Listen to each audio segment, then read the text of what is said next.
साहब अंदर ले जाओ, मैडम जी बाहर खत्म करो।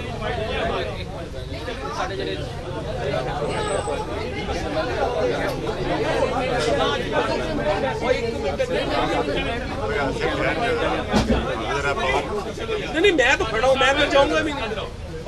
हाँ ठीक है, बस जाओ। हाँ हाँ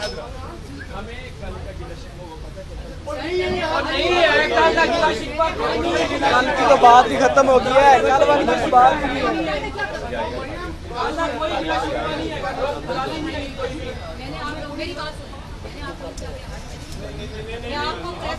आपको ये पता है, मेरी बात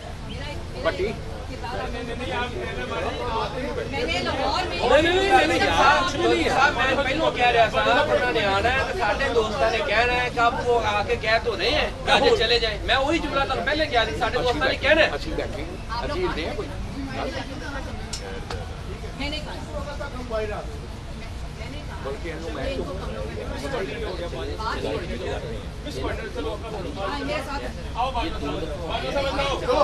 कैमरा मैन से कौन ले जाओ यार, कोई नहीं गया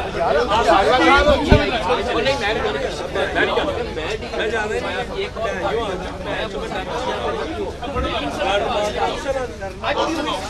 यार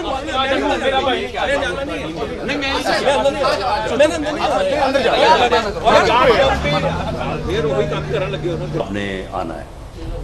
तो जब आपको ये पता चला कि हमारे डिवीजनल कन्वेंशन हो रहे हैं, तंजीमी कन्वेंशन हो रहे हैं, उसमें हमारा ये प्रोग्राम था कि उसमें हम वो चीज़ जो हम चाहेंगे वो जारी करेंगे, जो नहीं चाहेंगे वो नहीं करेंगे, क्योंकि तंजीमी मीटिंग्स में हर चीज़ जो है वो पब्लिक नहीं की जाती। लेकिन इसके बावजूद जब मैंने देखा कि आप तशरीफ़ लाए हुए हैं और आप अपनी ड्यूटी कॉल पे आए हैं, तो मैंने वहाँ पे कहा कि जी थोड़ा इंतज़ाम कर दें, चलो कोई बैठने के लिए, कोई पानी ठंडा पानी के लिए वो हो गया। उसके बाद आपने कहा जी जाते जाते ज़रा आप 10 मिनट रुक भी जाया करें, तो मैं वो रुकना शुरू हो गया। उस बात का आज गिला बन गया, उस बात का गिला बन गया कि जी बाकी दिनों में आपने नहीं बुलाया तो आज आप बुलाए। उन दिनों का तो आज के दिन का कोई वास्ता नहीं आपस में। यार एक कुर्सी लगा दे वहाँ, उधर एक कुर्सी लगा दे। जमाल साहब आकर साहब आप आगे हो जाइए, उधर एक कुर्सी लगा दें जमाल साहब। अज़मा इधर आओ, इधर आओ। अज़मा बुखारी साहिबा इधर तशरीफ लाएं, इधर आए। अज़मा हम भी नहीं बैठ रहे, इसकी क्या जरूरत है यार? चले इधर आइए। What is the issue? आप आ जाओ ना इधर, आप आ जाओ। सब्सक्राइब करें और बेल दबाएं ताकि कोई खबर रह न जाए।